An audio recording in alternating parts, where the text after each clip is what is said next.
Ah, good evening, good evening. I hope I found you well. Uh, Change of the day, heavy rain and storms now more expected, and it was quite stormy here. I was away this morning and getting the car repaired, not a checking cabin, so it'd be ready on Friday. Wrap it up there this morning, and I got a car then, courtesy car, insured it. Had to insure it. Cost me €25 with the insurance broker. So, but it was very low in petrol when I checked it because you do have to sort of see where the petrol is because every car seems to be different. But I noticed there wasn't much, very little in it. And when I went to Apple Green in Cavan to get petrol, I noticed nothing was coming out, and I see then that they were actually out of power, so there was no diesel. It was a diesel, no diesel to be had. So I visited a church in a place called Lavey on the way between Cavan and Virginia, and there was a petrol station there, and it was closed also. So I visited the church and the station is across, and there's a candle for those that have gone before. I always do that, and it was just extraordinary. So I had to free wheel, put it into neutral, and we're going along because I was afraid then that the next garage was you would go through Virginia. But if it was closed and you were going through the town, so you'd have to be driving. You couldn't freewheel, so I just had to forget about it and cut across and then go towards Old Castle and do a lot of freewheeling.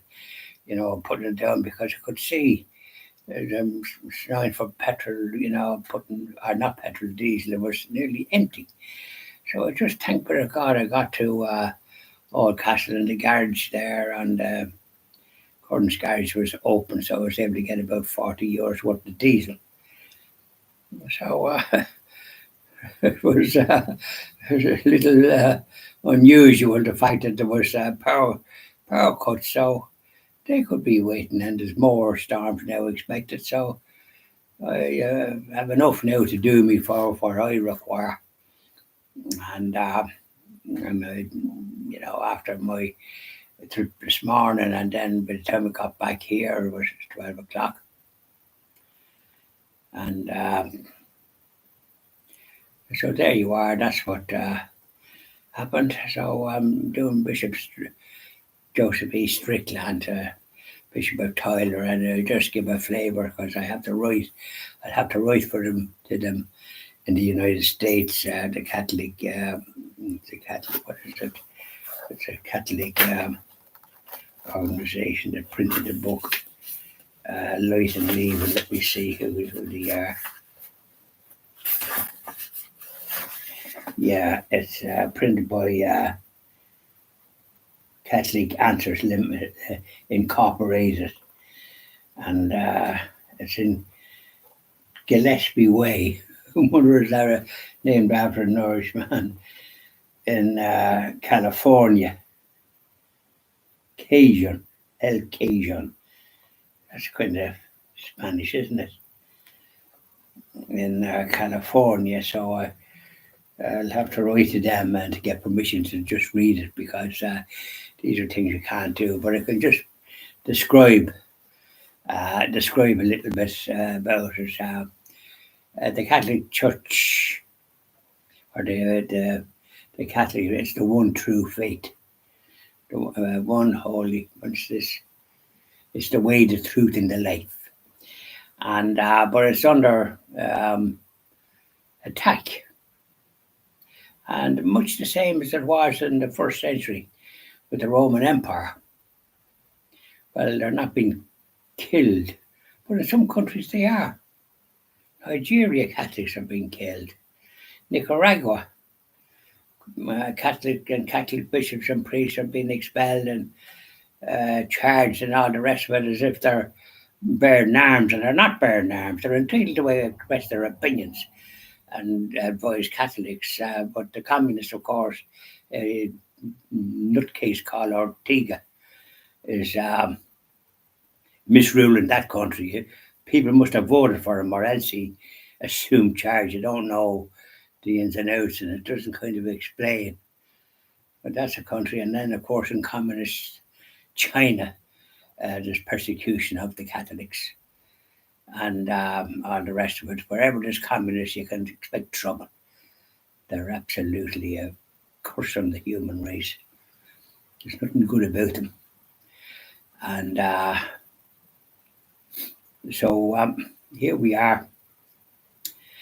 So that's the situation with regard to the practice of Catholic faith. And Bishop Joseph Strickland was, by the time he come around to sort of, he doesn't do, he does things like to tell the truth, truth.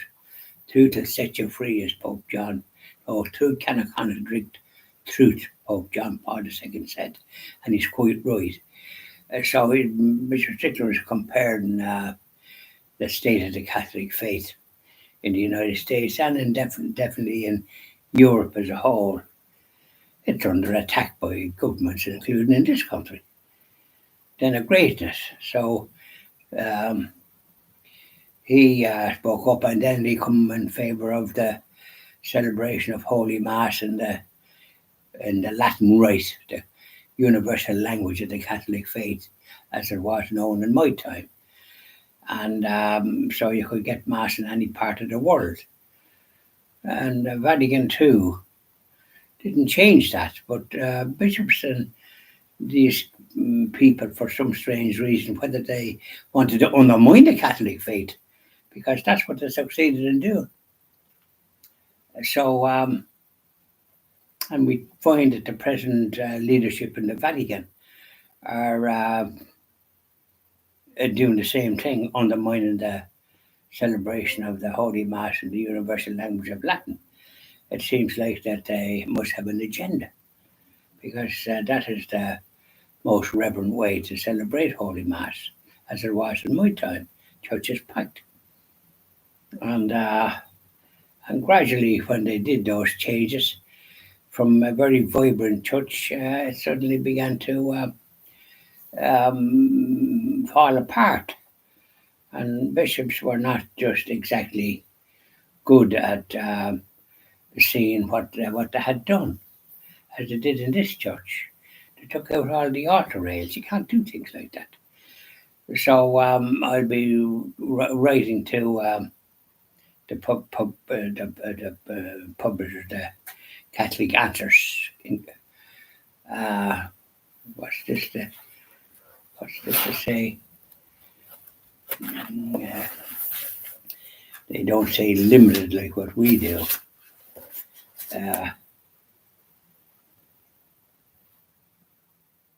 Incorporated, INC, same as limited in our jurisdiction. So people have things different, haven't they?